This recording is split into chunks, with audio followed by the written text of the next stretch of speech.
But it's one thing to hold true to that vow once, you start to make huge amounts of money and doors open up to you that once would never. And, you're getting all kind of adulation. And success can act as a very strong aphrodisiac. If it wasn't for the sweat that we were perspiring, because it was hot, they would have seen 5 guys on stage crying. This may come as a shock, but there's a secret about the Temptations Otis Williams that he may have kept hidden for years.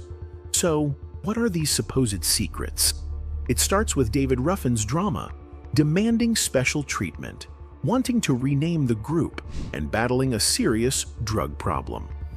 He had all kind of extremes. Good guy, believe me, excellent guy when he wasn't in one of those extremes. Then came constant clashes with Eddie Kendricks, who eventually left after reportedly spitting in Otis's face. Add to that the tragic death of Paul Williams, who battled alcoholism and depression before reportedly taking his own life.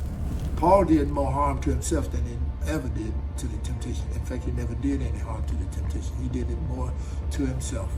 With over 25 members rotating through the group, it was all shades of mess. Let's dive in. We gotta be a new world, just gotta let it be. The Temptations were one of the most successful groups in music history. They had great songs, smooth moves, and strong voices. But behind the scenes, things were not always so perfect.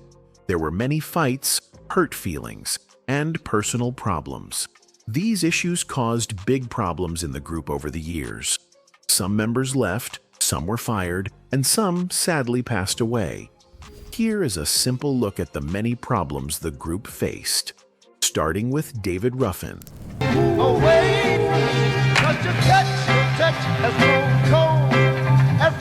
He had one of the most powerful voices in the group. Fans loved his singing, and many of their biggest hits had his voice on them.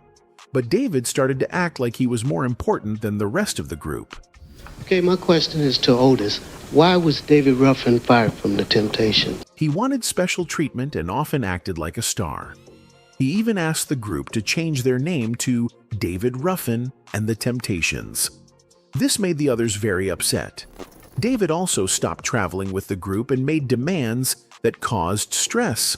On top of this, he had a growing drug problem. He was using hard drugs like cocaine, and it started to affect his work. He missed shows and acted out of control. The group couldn't take it anymore. In 1968, they decided to fire him. It was a hard choice because he was so talented, but his behavior was too much. Well, you see, when we first started out, we made a vow that we would not change, because we had heard about Frankie Lyman leaving the Teenagers and Tony Williams leaving the Platters, so we made a vow. But it's one thing to hold true to that vow once, you start to make huge amounts of money and doors open up to you that once would never. And, you're getting all kind of adulation, and success can act as a very strong aphrodisiac. Eddie Kendricks also had problems inside the group. He didn't agree with how Otis Williams, one of the group's leaders, was making decisions. They argued about many things like song choices and business matters. Eddie felt like he wasn't being heard. He thought the group was moving in a direction he didn't like. The fighting between Eddie and Otis got so bad that it turned personal. Had Otis Williams in the distance. That's right. And then I brought a half and he brought a half. Okay, that's what and happened. we made, yeah. There was even a report that Eddie once spat in Otis's face. That showed just how bad things had gotten. In 1971, Eddie had enough and left the group. He said he was tired of the leadership and wanted to do his own thing. The tension between Otis and Eddie grew over time. Eddie felt that Otis had too much power and did not listen to other members enough. He wanted the Temptations to explore different styles of music. He also believed that he should have more control over his own career. But Otis wanted to keep things the way they were. He believed that his leadership kept the group successful. He thought too many changes could hurt their success. This difference in opinion made it hard for them to work together. Eddie felt like he was not getting the respect he deserved. He wanted better songs that fit his voice, and he wanted more recognition. But Motown's management, led by Berry Gordy, had different ideas. Berry Gordy is a man I do not know. I only met him about 3 times. I really don't know anything about him. I just know he didn't particularly care for me. They made decisions for the group as a whole, often ignoring what individual members wanted.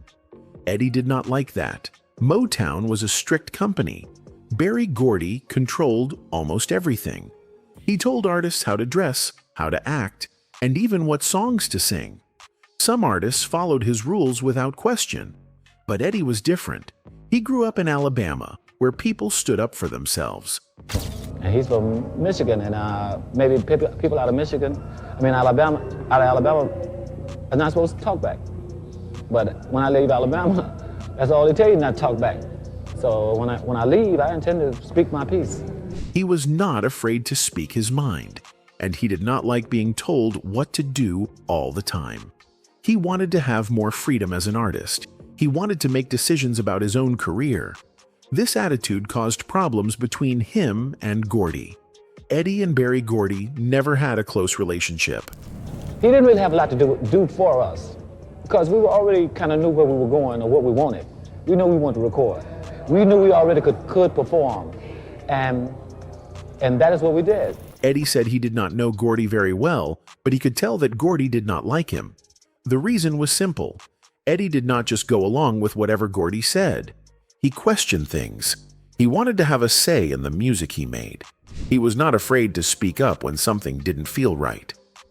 Paul Williams was one of the founding members of the Temptations.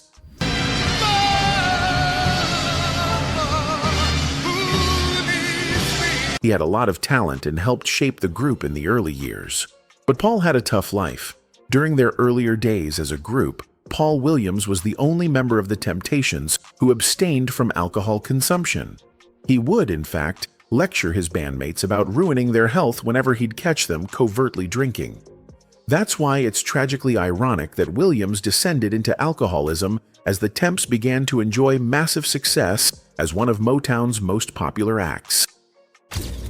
Paul did more harm to himself than he ever did to the Temptation. In fact, he never did any harm to the Temptation. He did it more to himself. According to Otis Williams in Temptations, Paul's drinking problem might have started when he entered an affair with a woman named Winnie Brown, who worked as the Supremes hairstylist. Paul had married young and had 5 children, Otis wrote. He was devoted to his family but torn between them and Winnie. Before too long, Paul, who never took anything stronger than milk, started drinking. It was difficult watching his bandmate develop a drinking problem almost out of nowhere. To see a guy come from drinking milk to drinking sometimes 2 to 3/5 of Courvoisier a day, that was kind of hard to take, he said. Williams and Brown opened the Celebrity House West, a celebrity fashion boutique in downtown Detroit. The business was not as successful as planned, and Williams soon found himself owing more than $80,000 in taxes. His health had deteriorated to the point that he would sometimes be unable to perform, suffering from combinations of exhaustion and pain, which he combated with heavy drinking. Each of the other 4 Temptations did what they could to help Williams, alternating between raiding and draining his alcohol stashes, personal interventions, and keeping oxygen tanks backstage. Ultimately, Williams's health, as well as the quality of his performances, continued to decline, and he refused to see a doctor. Williams was found dead inside a car parked in an alley, having just left the new house of his then-girlfriend after an argument. A gun was found near his body. His death was ruled an apparent suicide. According to Otis Williams, Paul had expressed suicidal thoughts to him and C months before his death. Not everyone believed that Paul Williams's death was a suicide, however. Unexplained circumstances surrounding his death caused his family to suspect some kind of foul play, though nothing was ever remotely proven. The 3 issues are laid out. First, Williams was shot on the left side of his head, but his gun was found in his right hand. In order to have shot himself, Williams would have had to angle his gun in an impractical manner. Second, a bottle found by his left had shattered, as if he had dropped it. Third, the gun had been fired twice, but only one bullet was lodged inside Williams. So the official story remains official, albeit with questions unanswered. I truly miss Paul. Paul was one of a kind. You know, I could always depend on him. He was solid as a rock. And he stood by me when we were going through some turbulent times, personnel-wise. When David Ruffin was fired, Dennis Edwards became the new lead singer. But Ruffin didn't take it well. He was very angry and felt like he was still the star. David began showing up at Temptations concerts uninvited. He would walk on stage, take the microphone from Dennis, and start singing. This caused fights and made the group look unprofessional. The fans were confused and didn't know what was happening. The group members were embarrassed. These actions led to many arguments and even physical fights. David just couldn't let go, and it created more stress for everyone. After that, Edwards started his own group called Dennis Edwards and the New Temptations. But this led to a legal battle with Otis Williams. Williams didn't like Edwards using the Temptations name. In 1997, a judge said Edwards could continue using New, as it was something new and catchy. But Williams didn't give up and appealed. Eventually, a court ruled that Edwards couldn't use the name Temptations. So Edwards changed his group's name to The Temptations Review, featuring Dennis Edwards. Edwards' death in February 2018 was a sad moment for his fans. He passed away 2 days before his 75th birthday. The cause of death was complications from meningitis. But what made his passing even more tragic were the claims made before he died. There was an emergency order filed that accused his wife, Brenda, of neglect and abuse.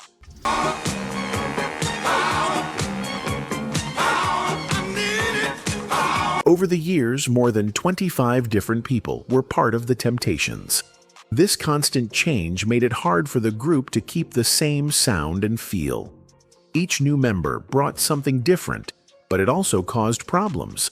Some people didn't agree on how to sing a song. Others didn't like the way the group was managed. The changes led to fights, hurt feelings, and a loss of what made the group special in the beginning. Fans noticed the difference too. The group was not the same as it used to be, and some people stopped listening. Otis Williams was the only original member who stayed with the group the whole time.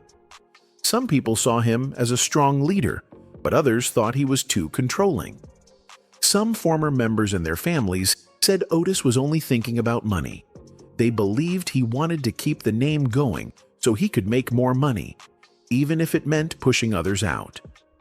Some felt that Otis tried to rewrite the group's history and made it look like he was the most important. This caused hard feelings between him and other past members. Melvin Franklin was a key member of the group, The Temptations. All right. Oh, Melvin, don't talk to me. You use your soprano voice, will you? Here's a soprano voice in Glenn Leonard. No, I'll tell you what. This is Melvin Franklin. Start. He was the bass singer who helped the group make some of the most memorable songs in music history. You're so easy. Sadly, after the deaths of 2 other original members, David Ruffin and Eddie Kendricks, Melvin also passed away in the 90s. On the day of his tragic death, Melvin was in West Hollywood. He had stopped to talk to a friend outside a hair salon, and while he was talking, he left his car running. That's when a carjacker saw his chance and tried to steal the car. Melvin tried to stop him, but the thief pulled him out of the car and drove away.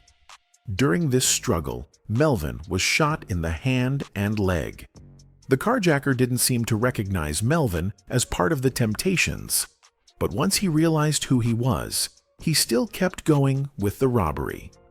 Melvin had been facing health challenges for some time. He had rheumatoid arthritis, a condition that causes pain in the joints. To help with the pain, he was given cortisone shots, but these also weakened his immune system. This led to other health problems, like diabetes and a severe skin infection called necrotizing fasciitis. Melvin had to travel with oxygen tanks just to help him breathe during his tours. Despite all these health issues, he kept performing with the Temptations. Melvin Franklin passed away on February 23, 1995, at the age of 52. His death was caused by heart failure, but his health problems, especially the diabetes, made things worse. His death left Otis Williams as the last remaining original member of the group. Melvin Franklin. I was impressed with Melvin when I heard him sing with a group called Voice Masters, and at the time he was 16 years old. And to hear a 16-year-old young boy with a bass sounding like an old man, I had to meet him. In his book, Otis Williams shared a heartfelt memory of his friendship with Melvin. They had been close for over 30 years, and Otis wrote that Melvin was like a brother to him. He said that after the deaths of Eddie and David, it was just him and Melvin, and they were able to understand each other in a way no one else could. They had shared so much together, and Otis missed him deeply. After David Ruffin was fired from the Temptations, his life went downhill fast. I understand he was out in California, out in Las Vegas a couple weeks ago, but he was begging, and the guys gave him a little bit of money just to get rid of him.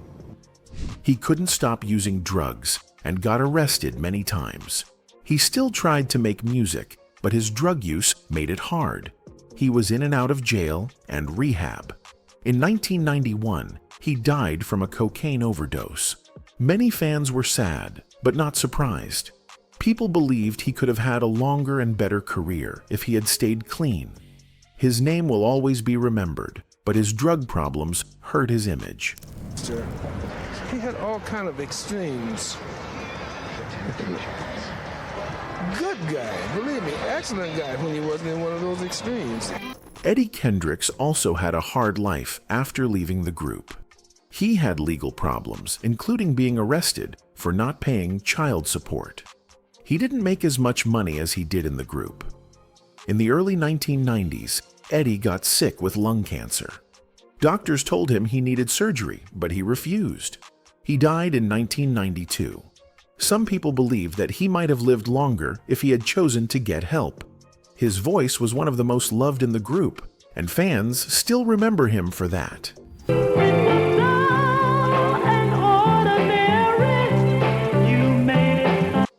Ali Woodson was another lead singer for the group in later years. He had a great voice and brought energy back to the group, but like some others, he had a drug problem.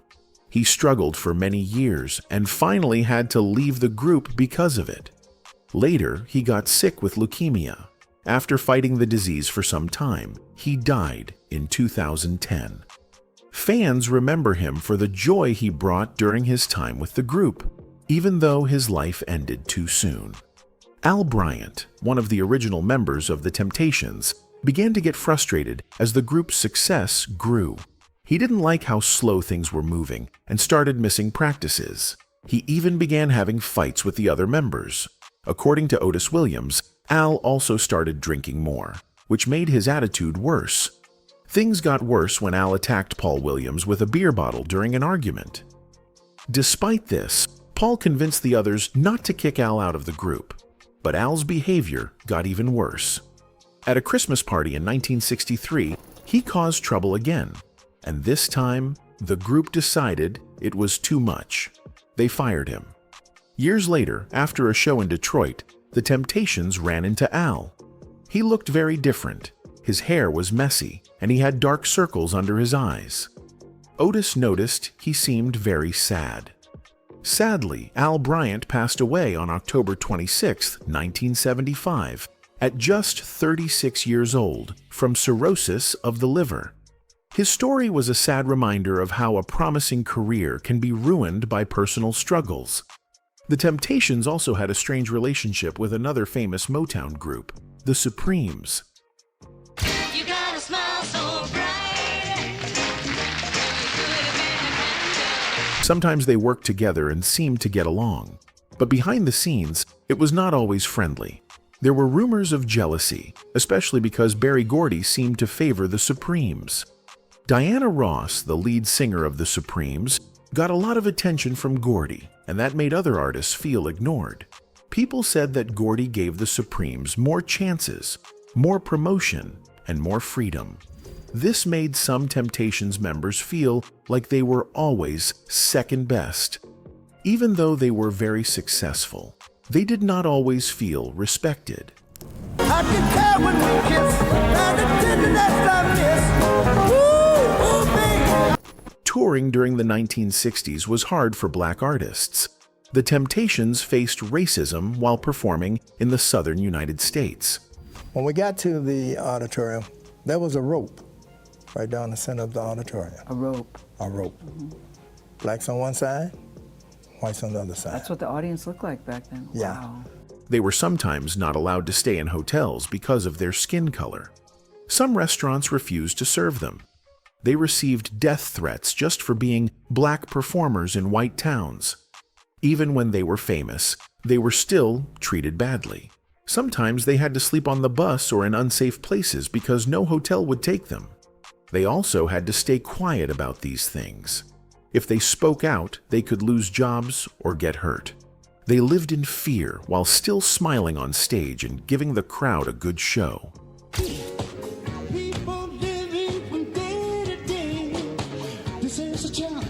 In the late 1960s, the Temptations started changing their music style. They moved toward a new sound called psychedelic soul. This music had more guitar, longer songs, and different themes. Some people liked it, but others felt betrayed. Many black fans thought the group was trying to please white audiences. They said the Temptations were forgetting where they came from. The group was trying to grow and try new things, but not everyone understood. Some fans thought they were turning their backs on the black community. This made it hard for the group to keep everyone happy.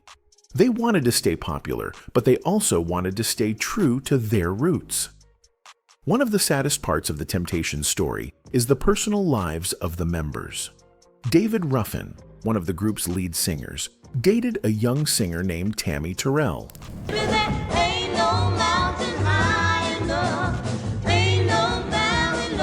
She was beautiful and talented, but their relationship was full of problems. Some people said Ruffin hit her and treated her badly. This is still a hot topic, and not everyone agrees about what really happened. But many close to Tammi believed she suffered because of David. She later collapsed on stage and died young from a brain tumor, adding more sadness to the story. Her pain, both in her career and in love, stayed with fans for years. Otis Williams is the only living original member today, but even he had drama in his personal life. People said he had many affairs and was not always faithful in his relationships. Some of his girlfriends and wives spoke about how hard it was to be with someone so famous. Fame brought women, and temptation was everywhere. Otis tried to be the leader of the group, but his personal choices sometimes brought problems. It showed how hard it was to balance love and success in the music world. Johnny Mae Matthews put that joke on my back a long time ago. It wasn't anything that I said, hey, I'm going to be the leader. It was a thing when she would call a meeting, I would always be there like 5 minutes or so earlier. And so she, I guess, recognized that quality. In 1998, a movie was made about the Temptations. It showed their rise to fame and all the troubles along the way. But not everyone liked the way the movie told the story. David Ruffin's family was very angry. They said the movie made him look like a crazy drug addict and a bad person. His son said the movie lied and hurt David's legacy. Fans were shocked to see such a sad version of someone who had such a strong voice and gave so much to music. Eddie Kendricks, another original member, was also shown in a way that upset people. Some thought the movie didn't give him enough credit. Eddie helped shape the sound of the Temptations and was very important to the group. But the movie made him look small and left out many good things he did. His family and fans felt like he was treated unfairly in the story. Otis Williams was deeply involved in making the movie. Because of this, many people believed he made himself look like the hero. He was shown as the strong one who kept the group together, but others were shown as weak or troubled. This made people question if the movie was really true. They wondered if Otis used the film to protect his image and put blame on others. Some said the movie told only one side of the story. Even after the group's main years were over, The drama did not stop. There were big fights over who owned the name The Temptations. Some former members wanted to use the name to perform and make money, but Otis and others said they couldn't. This led to lawsuits and angry words. Everyone wanted to be part of the legacy, but not everyone was allowed. Fans were also confused when they saw groups calling themselves The Temptations, but no original members were in them. In 1989, The Temptations were added to the Rock and Roll Hall of Fame. It should have been a happy time, but even that brought problems. David Ruffin and Eddie Kendricks were not included in some of the early events.